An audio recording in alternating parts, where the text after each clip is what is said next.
Watch how dentists perform a dental implant surgery step by step. Have you ever wondered how dentists replace a missing tooth with one that looks and feels almost like a natural tooth? The answer is dental implant surgery.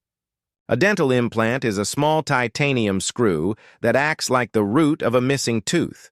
Once it heals, it provides a strong foundation for a new artificial tooth. The procedure begins after the patient is given local anesthesia. This numbs the area, so the patient stays awake but doesn't feel any pain. The dentist first makes a small cut in the gum where the missing tooth used to be. The gum is gently moved aside to expose the jawbone underneath. Now comes the most important step. Using special dental drills, the dentist carefully creates a small hole in the jawbone.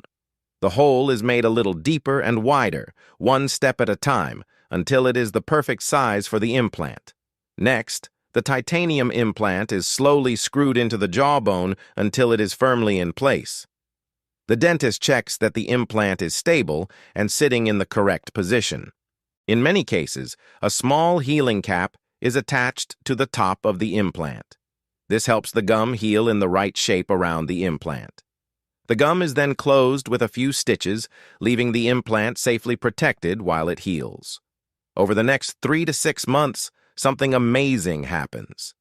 The jawbone slowly grows around the titanium implant and locks it firmly into place. This natural process is called osseointegration, and it makes the implant as stable as a natural tooth root. Once the implant has fully healed, the dentist removes the healing cap and attaches a small connector called an abutment. Finally, a custom-made dental crown is placed on top of the abutment. The crown is carefully matched to the color, shape, and size of the patient's natural teeth, making it look almost impossible to tell apart. The result is a strong, natural-looking tooth that allows the patient to smile, speak, and chew with confidence again. With modern techniques and careful planning, dental implant surgery has become one of the most reliable ways to replace a missing tooth and restore a healthy smile.